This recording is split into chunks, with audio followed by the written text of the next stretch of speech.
Hello, and thank you for joining me on another episode of the Tech Exec podcast. I'm your host, Aviv Ben-Yosef, and our subject today is tackling the R&D center that's too overpowering. What am I talking about?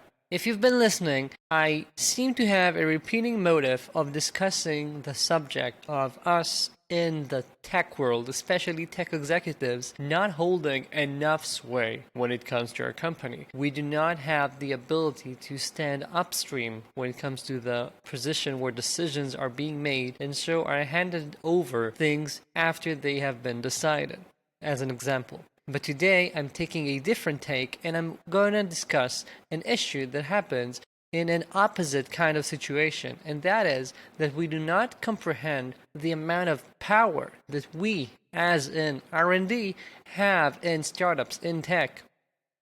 You know the scene. Some sort of a planning meeting is going on, either deciding on a roadmap, quarterly, yearly, sprint planning, product, bring up something like they have an idea for a new project, some feature, something to test, and you or one of your lieutenants say something along the lines of, that's nice, but that will take at least 3 months. Poof, gone. Or you'd say, it doesn't make sense to do this before we refactor that component, and that's not happening in this quarter. Poof, gone again. Or maybe, that's a good idea, but we're gonna have to hire 3 more people to do that because we're fully allocated when it comes to the backend. Poof. And that is when it comes to simply discussing roadmaps and possibilities. We have to comprehend the fact that you and your team might, even unintentionally, focus on warding off anything that rocks the boat too much. There's no malicious intent. You're just doing what you've found out to work in the past. You do not want to get sucked into anything that might turn out to be a death march. No one wants to stick their neck out, and even more so, if you already have a bunch of things on your plate, you might only know this tool is a way to manage the entirety of the scope. You're kicking away anything that is being brought up, and that is not how partnership works. The issue here is a lack of equilibrium. When it comes to planning the work, R&D has all the cards. If you veto anything, what else can anyone say? If you come up with absurd cost estimates, what more is there to do if you're not from R&D?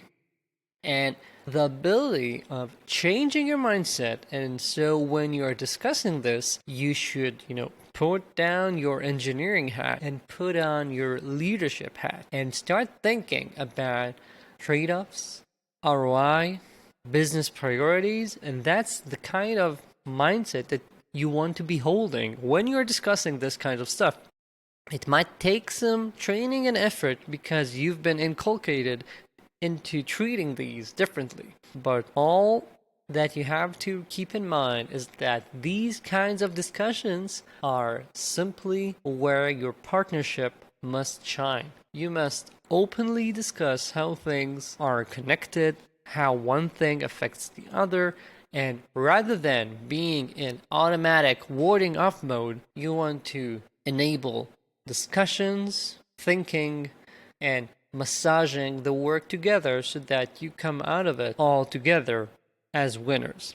And to give you one last example, I was talking to a CEO and he said that as a CEO of a company with dozens of people, what was his number one issue was managing the transparency and the ability of tracking and planning what R&D is going to be doing.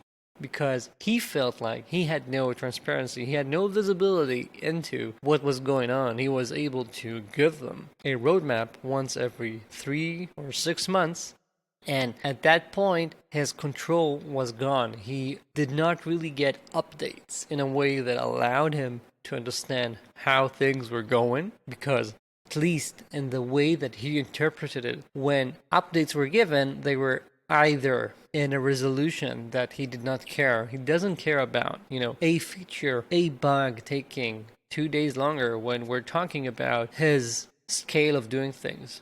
As a CEO, he cares about milestones he has promised to clients, to the board that are coming up in 3, 6, 9 months. He does not care about 2-day changes. And yet, he felt like the updates he was getting are either about this or, oh yeah, we're not going to make that deadline, missing all the in between. And similarly, when the kinds of changes and discussions that I just talked about came up, when they had to change priorities, consider different things, he felt as if he had no partner to find a plan that works. Rather than go into discussion and collaboration, it felt like going to a bazaar. He had to haggle about everything without really understanding how much it truly should cost, whether the price he was seeing, the price tag, is it genuinely the price tag that it is worth, or is that what you say when you know that the tourist is coming over and is seeing some nice souvenir for the trip? And that, I'm sure you can understand, is not a sustainable way of managing a company and leading an R&D organization. This sort of relationship between departments is especially common in organizations that do not truly empower all their departments. When R&D is treated as an in-sourcing group that doesn't get any rewards and autonomy, they become overprotective, and the fault lies everywhere. Taking ownership means working in partnership. Rather than batting away every request you get, consider a true negotiation. Instead of getting JIRA tasks and assigning them onwards, imagine defining goals together and letting your team decide on further steps by itself. As a tech executive, this is what you should be aspiring to see. That's the kind of ownership you should establish, and that starts with your executive mindset, which I have an episode about, and your general attitude. And I hope this is going to help you, especially as right now many companies are deep in roadmap planning mode. That's it for this week. Thank you for joining me. If you have any questions or comments, feel free to reach out to me. My email is in the show notes. If you have not yet, I urge you to subscribe to the best online tech executive newsletter. The link is in the show notes as well. And that's it. Happy holidays. Merry Christmas, everyone. Talk to you soon.